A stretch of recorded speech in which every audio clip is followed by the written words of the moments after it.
पत्थर की हवेली को शीशे के घरों में तिनकों के नशे मन तक इस मोड़ से जाते हैं। इस मोड़ से जाते हैं। ये गीत बहुत ही प्यारा गीत है। बहुत से ऐसे जगह हैं जहां हम लोग प्रवेश कर सकते हैं। हालांकि ये गीत है ना, ये बहुत ही रोमांटिक गीत है। अगर फिल्म में अगर तुम देखोगे, ये जिस सिचुएशन पे लिखा गया है और जिस हिसाब से लिखा है, ये बहुत ही प्योर रोमांटिक सॉन्ग है। लेकिन हम लोगों के लिए मतलब एक अलग जगह उन्होंने छोड़ा है, तो हम लोग उसमें प्रवेश करेंगे। गुलजार साहब का लिखा हुआ है और आंधी फिल्म से है ये। इस मोड़ से जाते हैं, कुछ सुस्त कदम रास्ते हैं, कुछ तेज कदम राहें। जीवन में हर इंसान बचपन तो समझो खेलने कूदने में बीत जाता है। सही गलत का इतना क्लैरिटी वो आयु में आती नहीं है इंसान को। लेकिन वो जैसे ही जवानी में कदम रखता है, पढ़ाई पूरा करके मतलब कैरियर बनाने के फिराक में आ जाता है, कि जीवन में दो रास्ते खुलते हैं। इस मोड़ से जाते हैं। अब दो रास्ते, वो कौन सा है? तो वहां पे वो बोल रहा है कुछ सुस्त कदम रास्ते हैं, कुछ तेज कदम राहें। अब यहाँ पे ये दो रास्ते, ये सुस्त कदम रास्ते कौन से हैं और तेज कदम राहें कौन से? तेज कदम राहें हैं ईमान की राह, धर्म की राह, कैरेक्टर बिल्डिंग की राह, सच्चाई की राह। और सुस्त कदम रास्ते हैं वो रास्ता जिसमें कोई संघर्ष नहीं है, जिसमें कोई तकलीफ नहीं होगी। बिल्कुल मन जैसा चाहा वैसा जीवन जियो। मन पे काबू लाने की जरूरत नहीं है, इंद्रियों को काबू करने की जरूरत नहीं है। बेबाक जीवन जिया जा सकता है, कोई पूछने वाला नहीं है, कोई दबाव नहीं है। तो वो है सुस्त कदम राहें। और एक तेज कदम रास्ता जो है, तो तेज कदम रास्ता उसको बोला गया है जो बहुत ही तकलीफ वाला होगा, धर्म से होगा, बिल्कुल रिलेटेड होगा, सच्चाई से रिलेटेड होगा, ईमान से रिलेटेड होगा, और एक बिल्कुल मन के हिसाब से जीवन जी लेना। तो हर इंसान अपने जीवन में एक पड़ाव में आने के बाद उसको चुनाव करना होता है कि भाई मैं कौन सा रास्ता चुनूं। एक है कैरियर बिल्डिंग का रास्ता और दूसरा है कैरेक्टर बिल्डिंग का रास्ता। तो तुम किसको चुनते? आज का जो जनरेशन है वो बहुत ही बुद्धिजीवियों का जनरेशन है। उन लोगों को शायद ये दो रास्ते जीवन में आते हैं जहां पे चुनाव करना होता है, शायद ये भी नहीं मालूम है। उन लोगों के लिए तो कैरियर बिल्डिंग ही सब कुछ होता है। मतलब कैरेक्टर को तो ताक पे रख करके भी कैरियर को संवारना चाहते हैं। वो आज का जनरेशन का एक सबसे बड़ी समस्या है, ऐसा बोल सकते हैं। कुछ सुस्त कदम रास्ते हैं, कुछ तेज कदम राहें। इस मोड़ से जाते हैं। हम लोग ऐसे जंक्शन पे आकर के खड़े हैं जहां से ये दो रास्ते निकलती हैं। चुनाव करना होता है, श्रेय या प्रेय। बुद्धि को जो सही लगे उसके हिसाब से जीवन जीना चाहते हो, या मन को जो सही लगे उसके हिसाब से जीवन जीना चाहते हो? चुनाव करना है। वो जंक्शन पे आकर के खड़े हैं। अच्छा, जहां जहां तुम ये दोराहे पे आकर के खड़े होते हो, वहां से 3 मंजिलें निकलती हैं। वहां से आप दोनों में से कोई एक भी चुनते हो। अगर ये चुनते हो तो कहां पहुंचोगे, और अगर ये चुनते हो तो तुम कहां पहुंचोगे, वो उसको बताने का प्रयास किया गया है। तो वहां से 3 मंजिलें मतलब निकलती हैं जहां पे तुम पहुंच सकते हो। लेकिन निर्भर करता है कि तुमने चुना कौन सा। तुमने सुस्त कदम रास्ते चुने हैं या फिर तेज कदम राहें चुनी हैं, उस पर निर्भर करता है कि वो मंजिलें कौन सी होगी। तो वो 3 मंजिलें हैं। पत्थर की हवेली को शीशे के घरोंदों में तिनकों के नशे मन तक इस मोड़ से जाते हैं। तो इस मोड़ से 3 मंजिलें निकलती हैं। 3 मंजिलों पे पहुंचा जा सकता है। एक है पत्थर की हवेली जहां तुम पहुंच सकते हो, और दूसरा है शीशे का घरौंदा मतलब शीश महल तक पहुंच सकते हो, और तीसरा है तिनको के नशेमंद मतलब जहां पे कुछ समय के लिए बिताने के लिए मतलब जो झोपड़ा बनाया जाता है, तिनको से मतलब ये 3 रास्ते फूटते हैं, ये 3 मंजिलें हैं जहां पे पहुंचा जा सकता है। तो कौन सा रास्ता तुम चुनोगे, कहां पहुंचना है तुम्हें, उस हिसाब से तुम ये रास्ता चुनोगे। तो जो सुस्त कदम रास्ते जो बोला ना, मतलब जो मन के हिसाब से जो जीवन जीना है, उस रास्ते से अगर जाओगे तो 2 मंजिलें हाथ आएगी। एक तो है शीश महल का और दूसरा है तिनको के नशेमंद मतलब झोपड़ा, ऐसा मान के चलो। और पहला जो रास्ता है, जो तेज कदम रास्ता, जिसको धर्म का रास्ता कहेंगे, ईमान का रास्ता कहेंगे, जो टफ है, जिसमें बहुत सी मुश्किलें आ सकती हैं, वो रास्ते से अगर तुम निकलते हो तो उसकी मंजिल है पत्थर की हवेली, जो कभी ढहती नहीं है, परमानेंट अबोर्ड जिसको कह सकते हैं। ये 2 रास्ते हैं। और जो बेबाक तरीके से जीवन जीना है, कैरियर को बनाना है, सिर्फ कैरियर बनाना है, कैरेक्टर को ताक पे रख करके, जीवन के मूल्यों को ताक पे रख करके, खुद की गलतियां न देख करके, बेबाक तरीके से जो मैं कर रहा हूं बस वो सही है, ऐसा मान करके अगर जीवन जीना है तो उसके 2 रास्ते हैं। एक तो शीश महल। शीश महल उसलिए उनको बोला गया है जो बहुत कामयाब जीवन जीते हैं इस रास्ते पे चलते। कोई बहुत बड़ा स्पोर्ट्समैन बन गया, कोई एक्टर बन गया, कोई बहुत बड़ा पॉलिटिशियन बन गया, जिसका जीवन में मतलब बहुत सी कंफर्टेबल लाइफ जिया जाता है, वो शीश महल, वहां तक पहुंच सकते हो। और अगर उससे भी निचले तबके के जो लोग हैं, जिसको जीवन तो मिला लेकिन उसका पूरा सदुपयोग नहीं कर सके, और खाने में, पीने में, अय्याशी में जीवन को फूंक डाला। कम से कम जो लोग नाम शोहरत कमाते हैं वो लोग उसके लिए मेहनत भी करते हैं और वो कुछ लोग पा भी लेते हैं उसको शीश महल से मतलब जोड़ा गया है। और जिनको ये जीवन मतलब बेकार तरीके से मतलब न कामकाज करते हैं, न पूरी तरह से ईमानदारी से मेहनत करते हैं, सिर्फ उनका जीवन भोग भोगने के लिए होता है, खाया पिया, जीवन को पूरी तरह से मतलब फूंक डाला, वो लोग झोपड़े बना करके जाते हैं। या तो शीश महल बनाओ, या तो झोपड़ा बनाओ, या तो पत्थर की हवेली। लेकिन पत्थर की हवेली उनके हाथ लगती है जो ईमान का रास्ता चुनते हैं।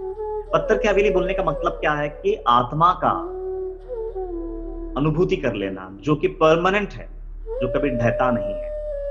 इसलिए मैं पत्थर की हवेली को आत्मज्ञान से जोड़ रहा हूं। तो ये 2 रास्ते 3 मंजिलों पे ले जाती है। अब चुनाव हमें करना कि वो जंक्शन पे खड़े हो लाइफ के कि क्या चुनोगे, मतलब क्या बनाना चाहते हो जीवन में, झोपड़ा, शीश महल या पत्थर की हवेली।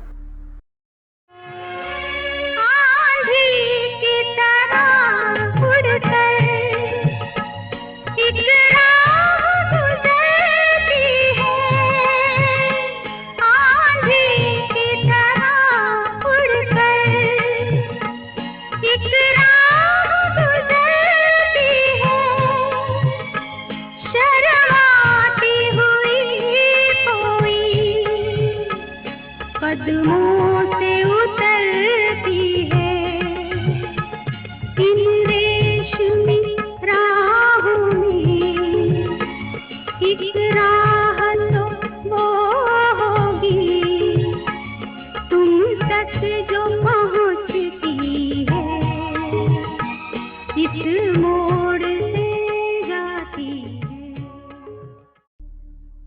आंधी की तरह उड़कर एक राह गुजरती है, शर्माती हुई कोई कदमों से उतरती है। ये जो पहला वाला रास्ता है ना, जो ईमान का है, धर्म का है, नेकी का है, भला का है, वो आंधी की तरह उड़ती है। वो साधारण चाल नहीं है उसकी, इट्स वेरी टफ। और आंधी की तरह उड़ करके वो राह गुजरती है। और जो मन से जो जीवन जिया जाता है ना, उसमें कोई कठिनाइयां नहीं होती है, ना उन्हें कोई आजमाइशें आती हैं उनके जीवन में। वो बिल्कुल बेबाक तरीके से अपने जीवन को फूंक के चले जाते हैं। कभी भी देखना मतलब परेशानियां, झंझावात, तूफान उनके जीवन में आता है जो ईमान के राह पे चलता है। तो आंधी की तरह उड़कर एक राह गुजरती है, शर्माती हुई कोई कदमों से उतरती है। ये दूसरा रास्ता जो है ना, बड़ी शर्माती हुई कदमों से उतरती है। वो बिल्कुल मनमौजीपना है, उसमें कोई दिक्कत नहीं आएगी। इन रेशमी राहों में एक राह तो वो होगी, तुम तक जो पहुंचती है इस मोड़ से जाते हैं। लेकिन वो बोल रही है कि इन राहों में लेकिन एक रास्ता तो है जो तुम तक पहुंचती है, और वो डेफिनेटली वो रास्ता है जो आंधी की तरह उड़ करके जाती है, गुजरती है। बस वही रास्ता वो उन तक पहुंचती है।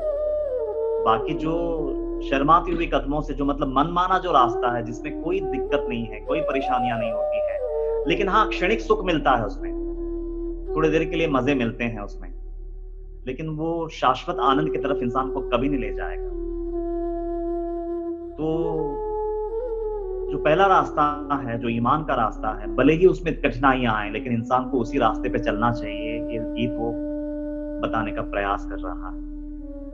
एक वक्त में मतलब एक शायरी लिखा था, वो याद आ रहा है कि कई बार बताया शायद मैंने,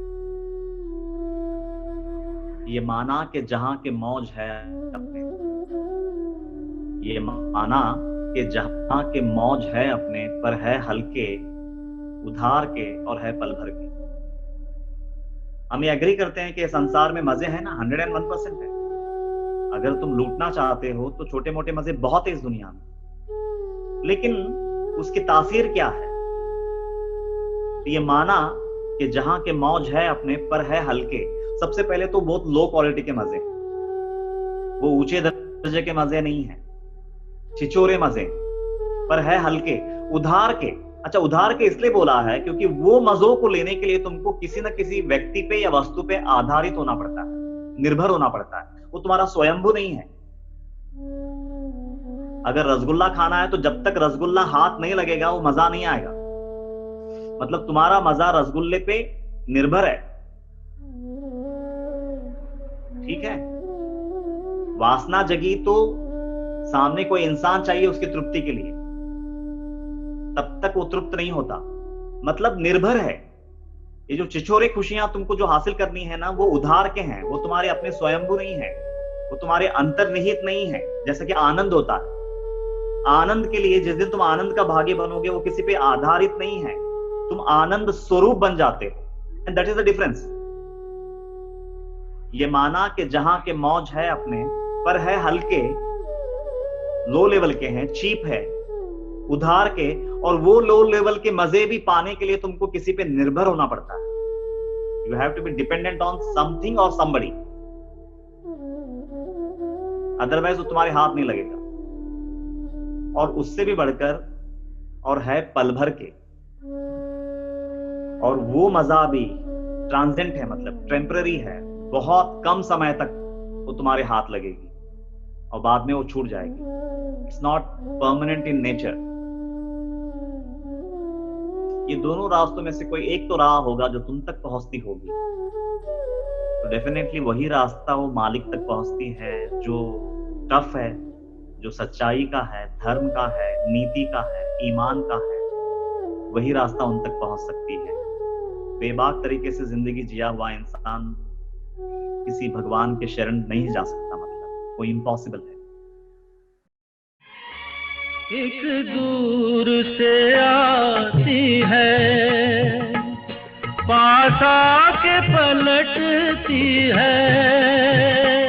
एक दूर से आती है, पास आके पलटती है।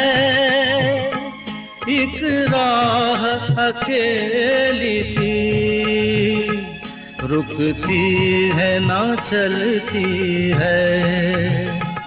ये सोच के बैठी हूँ, एक राह तो वो होगी, तुम तक जो पहुँचती है, इस मोड़ से जाते हैं। थर्ड स्टैंजा बहुत ही प्यारा है। बोल रहे हैं कि एक दूर से आती है, पास आके पलटती। और जो रास्ता आंधी वाला है, जो रास्ता ईमान वाला है, जो रास्ता बहुत टफ है, कभी कभी ना इतनी मुश्किलों का सामना करके, इतनी ही मतलब विघ्न बाधाओं से जूझते हुए, वो तूफानों से लड़ते हुए इंसान कभी कभी वो मालिक के बहुत करीब जाता है और वहां जाकर के कभी कभी गिर जाता है।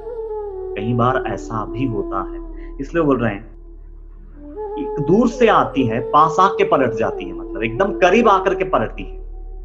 मतलब बस मंजिल अब बहुत ही करीब है ऐसा लगता है, और कई बार वहां पे दम तोड़ा जाता है। अगर मालिक अगर बोलते हैं कि नहीं, तूने जितना भी किया, इतने साल जो तूने तपस्या किया है वो सब कुछ नहीं है, मैं उसको काउंट नहीं करता, तेरे को आज से मतलब अभी फिर से प्रारंभ करना है, तो उसकी भी तैयारी होनी चाहिए कि मालिक अगर तुम मेरे साथ है तो मैं फिर से प्रारंभ करने के लिए तैयार हूं। इतनी इतनी मतलब पेशेंस, इतनी शिद्दत हर इंसान में होनी चाहिए। तो ये स्टैंजा वो बता रहा है कि कभी कभी मैं तुम्हें उस तरह से भी आजमाऊंगा, so are you ready for that. इसलिए बोल रहे हैं एक दूर से आती है, पास आके पलट जाती है, मतलब। और एक राह तो वो है, एक राह अकेली सी रुकती है ना चलती है। और जो दूसरी रास्ता है ना, जो मनमाना जो जीवन जीना है, जिसमें कोई बेसिक्स नहीं है, न खुद के ऊपर कोई संस्कार करना नहीं है, न मन के गलतियों के ऊपर काम करना है, न इंद्रियों को काबू करना है, बस बिल्कुल बेबाक तरीके से वो अंदर जांचना ही नहीं है कि मैं कहाँ जा रहा हूँ, कैसा जीवन जी रहा हूँ, कैसा चल रहा है, कुछ नहीं है। वो बेबाक तरीके से जो जीवन जी रहा है उसके बारे में वो बोल रहे हैं। एक राह अकेली सी रुकती है ना चलती है। वो राह तो ऐसा है कि पता ही नहीं चल रहा है कि वो थमी भी है या चल रही है, मतलब वो ना के बराबर है वो रास्ता, क्योंकि उसका कोई मंजिल नहीं है। वो तो खाली चंद दिनों के लिए वो लाइफ को थोड़ा बहुत एंजॉय करता है या फिर दुख भोगता है और चला जाता है। वो एक वेस्ट ऑफ लाइफ है। वो तो ना थमा है, क्या वो चल रहा है पता ही नहीं है। फिर ये सोच के बैठी हूं, एक राह तो वो होगी तुम तक जो पहुंचती है इस मोड़ से जाके, लेकिन एक रास्ता तो वो होगा मालिक जो तुम तक पहुंचता होगा। और उन तक पहुंचने वाला रास्ता डेफिनेटली आसान नहीं होगा, कांटों भरा होगा, क्योंकि ईमान कहते ही तकलीफें आएंगी। लेकिन जो इंसान वो ईमान के प्रति उसको इतनी मोहब्बत हो जाए कि तकलीफों से गुजर रहे हैं, शायद इसका एहसास भी न बचे, बस वही इंसान उस राह पे चल पाएगा। बाकी अगर समझो राह से अगर इतनी घनी मोहब्बत ना होगी तो शायद छोटे मोटे तूफान तो बहुत दूर की बात है, शायद छोटे मोटे कांटे कंकड़ ही इंसान को मतलब वो रास्ते से मोड़ने के लिए काफी है। मतलब डिपेंड करता है कि वो इंसान का वो रास्ते के प्रति, ईमान के प्रति, धर्म के प्रति कितनी गहरी रुचि है। वो सब कुछ तय करेगा कि वो आने वाला जर्नी को वो कैसे लेगा। तो यहाँ पे ये सॉन्ग खत्म हो जाता है।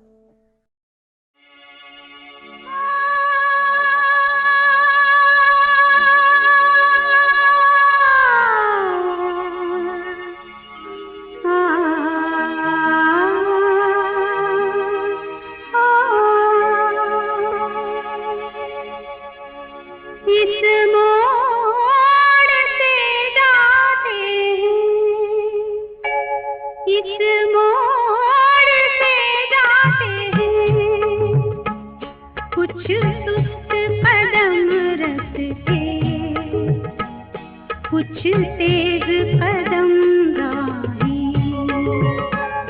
इस मोड़ से जाते हैं, कुछ सुस्त कदम रखते, कुछ तेज कदम राही। पत्थर की हवेली को शीशे के घरों में, तिनकों के नशे मन तक इस मोड़ से जाते हैं।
कदमों से उतरती है इन रेशमी राहों में।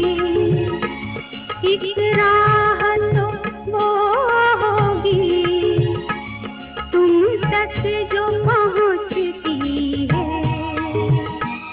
इस मोड़ से जाती है, इस मोड़ से जाते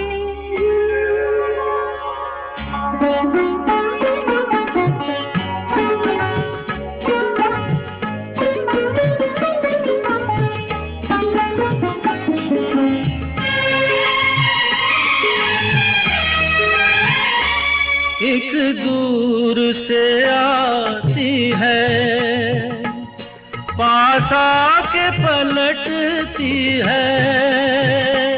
एक दूर से आती है, पास आके पलटती है। एक राह अकेली सी रुकती है ना चलती है। ये सोच के बैठी हूँ एक राह तो वो होगी तुम तक जो पहुँचती है, इस मोड़ से जाते हैं, इस मोड़ से जाते हैं। कुछ सुस्त कदम रखते, कुछ तेज कदम राहें। पत्थर की हवेली को शीशे के घरों में, तिनकों के नशे मन तक इस मोड़ से जाते हैं। इस मोड़ से जाते हैं। सच्चिदानंद सद्गुरु साईनाथ